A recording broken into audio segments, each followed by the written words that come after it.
I waste it by sleeping during the day, so my dad, who is 59 years old, gave my brother the key to my house. I'm a 26-year-old night shift air traffic controller. Update. He now wants me to sell it and purchase a studio apartment that fits my needs. Hello, everyone. In a nutshell, today's story will blow your mind. If you like this content, please click the subscribe button. Recently, the channel has been a little quiet, but your support keeps it continuing. Let's get started. Original article. Honestly, I'm at my wit's end and need some perspective, but I never imagined that I'd be posting here at 26 am. I work the night shift starting at 11 p.m. as an air traffic controller at a large airport until 7 a.m. It's a hard job that demands complete concentration. Literally, people's lives depend on me staying awake and getting enough sleep. Despite the odd hours, I have been doing this for 3 years, and I enjoy what I do. I finally saved up enough money 6 months ago to purchase my own home, a modest 3-bedroom home in a peaceful neighborhood that was picked because it's not close to major roads and has little noise during the day. To make sure I can get a good night's sleep during the day, I built soundproofing, blackout curtains, and even a white noise generator. This home was created with my work schedule in mind, and it is my haven. This is when the dispute begins. My 59-year-old father has always been disapproving of my choice of profession. Being traditional, he thinks that actual work takes place between 9 a.m. and 5 p.m. He keeps saying that I'm wasting my talent and living like a vampire. Even when I explain the value of round-the-clock air traffic control and my great pay of $85,000 a year, he unleashed a bombshell last week. James, my 29-year-old brother, and Patricia, his 27-year-old wife, are expecting their second child. They are currently having space issues in their 2-bedroom apartment. No, my father said over the phone. They demanded that I let them use my house during the day since I'm not using it properly during normal hours. In other words, Michael, you sleep all day like some kind of nocturnal creature, while everyone else goes about their lives. That house remains vacant and worthless. James and Patricia might use it as a daycare center for the children, or perhaps even as Patricia's home office. You would still have it available at night if you needed it. I was astounded. I attempted to clarify that I wasn't using my home. I need to sleep for both my health and my work. During the day, the house is not deserted. It's accomplishing its main goal of giving me a peaceful, dark place to sleep. However, my dad refused to listen.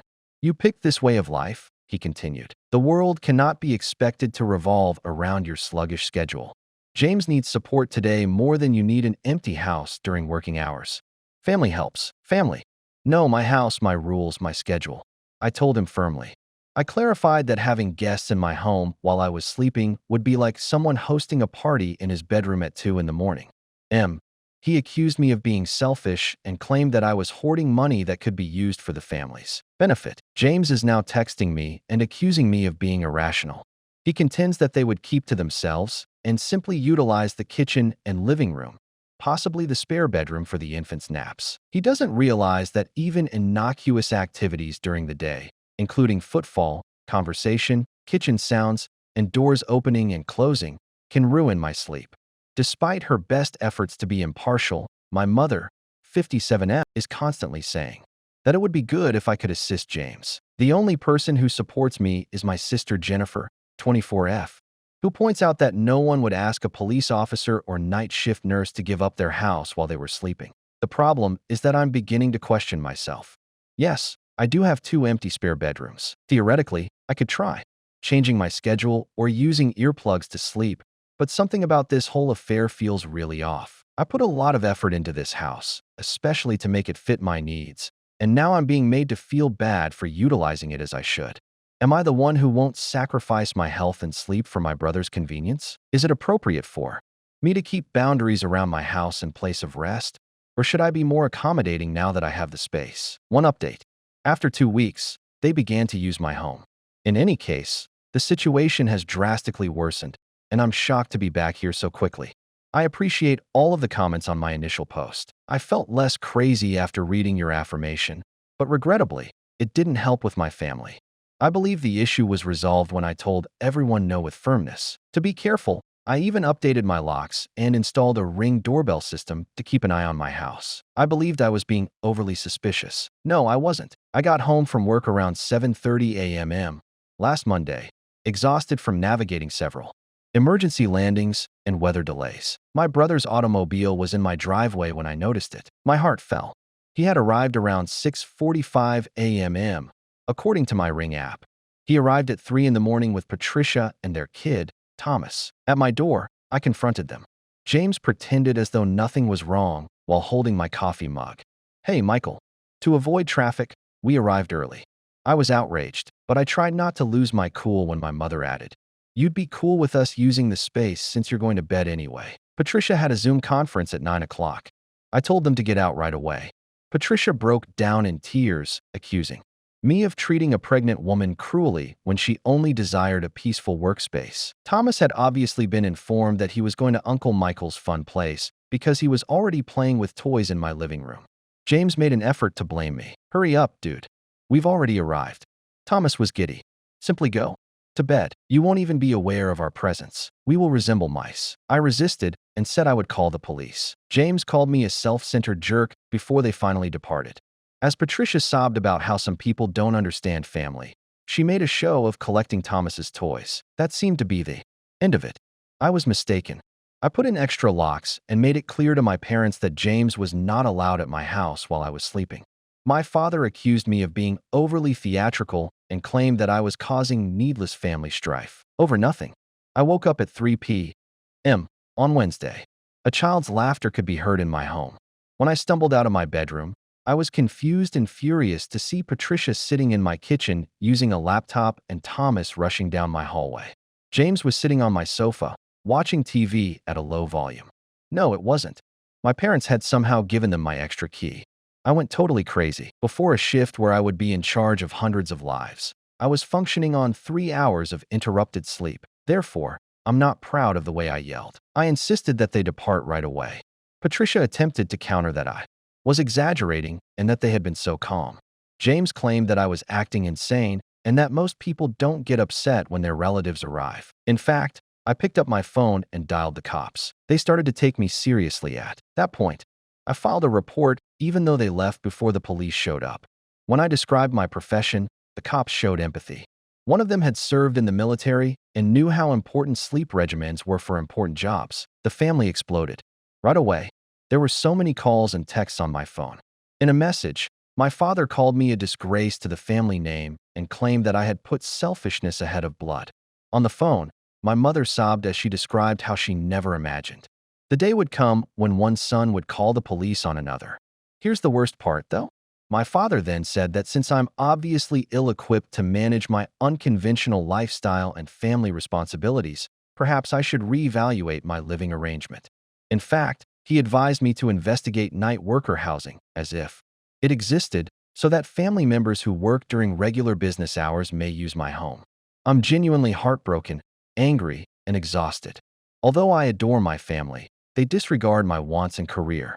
Though it feels crazy, I've started researching restraining orders because I'm at a loss for what else to do.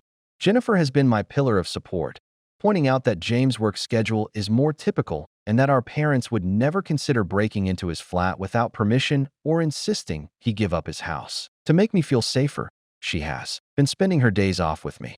Due to my inability to get enough sleep, I've had to call in sick twice this week. My boss is worried but understanding.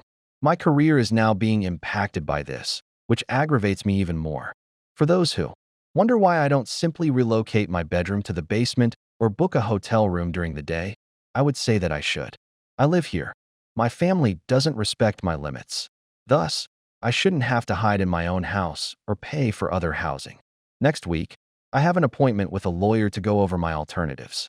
I never imagined that this would happen, but here we are. The second update.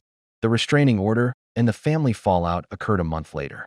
Writing this update is challenging. A roller coaster of emotions, family strife, and court processes has characterized the past month. Hold on tight if you're following this nonsense. I went ahead and hired a lawyer after the break-in incident.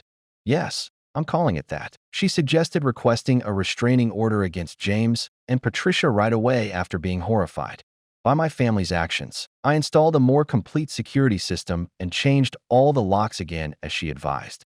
A temporary restraining order was issued while a full hearing was being held.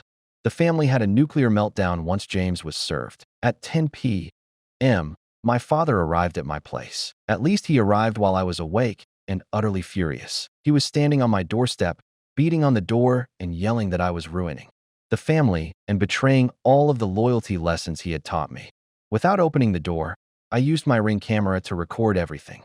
When I told him I was going to contact the police, he finally departed, but not before uttering something that still bothers me. I don't have a son. Instead of hiding behind attorneys and law enforcement, a true guy would support his family. You're sleeping your life away like a worthless jerk when your sibling needs assistance. Every day, my mother texts me, alternating between angry and guilty messages. She shared pictures of Thomas in tears, saying he missed his Uncle Michael's home and couldn't figure out why he couldn't go there anymore. As if after 2 unauthorized visits, a 3-year-old instinctively became attached to my home. Last week was the complete hearing for the restraining order. James and Patricia arrived with a lawyer my parents had paid for. Later, I found out they attempted to claim that my response was out of proportion to typical family visits, and that, by having a close family relationship, I had implicitly granted them permission. Their argument was ruined by my lawyer. She showed my job schedule, the police reports, the Ring footage, and even a statement from my supervisor about how important it is for air traffic controllers to make the right arrest. The judge issued a 1-year restraining order, declaring that my work schedule and sleep demands were legitimate and protected by law, and that it is improper to enter someone's house without permission, regardless of family ties. Patricia merely sobbed as James erupted in court, accusing me of betraying my family and declaring I'd regret choosing a job over family. She spoke loud enough for everyone to hear as they walked away. While we suffer, I hope he's content to be by himself in his empty house. The fallout has been harsh, yet illuminating. My family is divided. In private, some cousins and aunts have expressed their understanding of my situation, but they are unable to openly express it without risking my father's wrath. Some have utterly disconnected me, accusing me of selfishness and claiming that I have American individualism derived from family values. Last week, my mother sent me a lengthy email, which was the most agonizing part. She explained that because James and Patricia cannot afford a home near the city, they are now searching for one farther out. Then she blamed me, saying, I always thought I raised children who would support each other. If I just shared my space, they could have saved money and stayed nearby. I suppose I only succeeded with James. Here's the problem, though. I've also gotten unanticipated help. I was directed to the legal resources of the Air Traffic Controller Union by my boss. It seems that shift workers actually have to cope with discrimination. They have promised to assist me in the event that I experience retaliation at work or require further legal assistance. Support and guidance have been extended by a number of co-workers who have had comparable family problems. One told me how his marriage failed because his ex-wife's family expected him to just get by working nights and frequently scheduling family get-togethers during his sleep hours. Jennifer has been amazing. With my joyful consent, she has temporarily moved into one of my extra rooms in order to make me feel safer and to demonstrate something to our family. Because she respects my schedule, she has been recording how quiet she is during the day when I sleep and how natural our arrangement is. She also disclosed a lot of information. It seems that for months, our father has been taking out loans from James to pay for some poor investments. He assured James that he would find a solution to their housing predicament. His answer was my home. To compensate James for the money he is unable to pay back, grant him unrestricted access to my place. James was aware of this and agreed, assuming I would give in to pressure from my family. In order to cope with the loss of the majority of my family, I'm currently attending therapy. My therapist focuses on family relations and shift workers. She has assisted me in seeing that my schedule isn't the reason why my family doesn't respect my boundaries. It's about control and the inability to accept me as a self-sufficient adult with free will. Additionally, I've joined a night shift online support group. I've learned how widespread this discrimination is from the stories I've heard from nurses whose families plan to eat dinner at 2 p.m. on all holidays. It's a common problem that no one discusses, even when they argue to security guards that their spouses' families deem them lazy for napping during the day. It's quiet at my house once more. I get a good night's sleep from 8 a.m. to 4 p.m. I've added some plants that do well in low light levels and upgraded my blackout curtains. When our schedules coincide, Jennifer and I enjoy movie nights. It's turning into the haven I always wanted it to be. I'm done sacrificing my work safety, and health for individuals who don't appreciate my decisions. But I'm not giving up on all of my family ties. If they think I'm selfish because of that, then so be it. The last update, the recommendation and my choice were made 3 months later. This is going to be my last update on the matter. I've been unsure whether or not to post this, but I believe it's crucial for people who may experience comparable discrimination to know how these tales can conclude. After the restraining order was lifted 3 months ago, things had truly begun to return to normal. In addition to doing well at work and getting accommodations for managing a complicated emergency landing sequence, I've been getting good sleep and getting along well with Jennifer as a roommate. Despite having regular marketing hours, she is very considerate of my timetable. Even our Sunday night dinner routine has been established. Breakfast for me, dinner for her. That has turned into my week's high point. Then, via my Aunt Susan, my father made contact last week. He desired to get together for a calm conversation regarding the future. I consented against my better judgment and the counsel of my therapist. At 9 p.m., we met at a 24-hour diner, which is a neutral venue. While I'm normally awake, my dad appeared older and worn out. I briefly hoped he might come to regret and comprehend. That optimism was short-lived. He struck up a conversation by inquiring about the house and his job.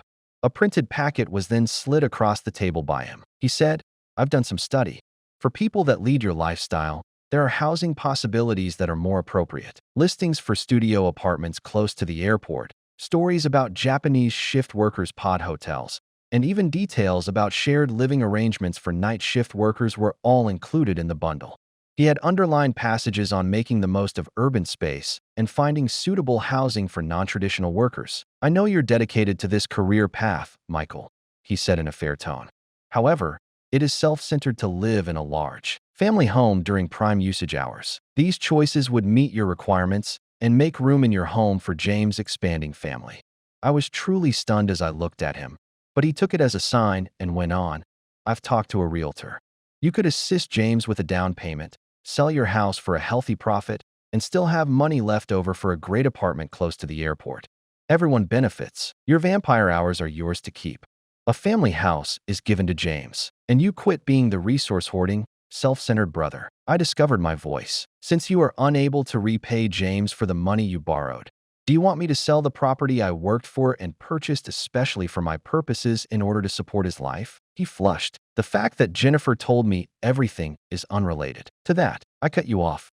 "Regarding the money, your assurances to James, and how my house helped you fix your financial issues." His hand smacked against the table. "Kids assist their parents. Family supports family. Your generation believes that personal limits and individual rights are the most important factors.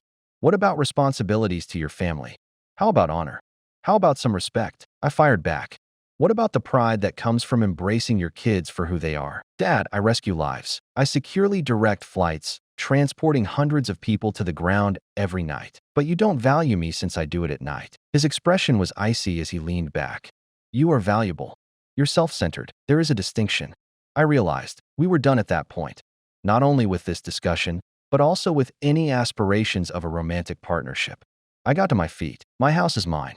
I will continue to work. I'm sticking to my plan, and I'm keeping the family members who genuinely value me as a person rather than as a resource. If you leave this table, you're leaving this family behind," he whispered softly. "No," I said. "This family left me the instant you deemed my life less legitimate because it didn't align with your 9 to 5 worldview." I went out. The fallout happened quickly.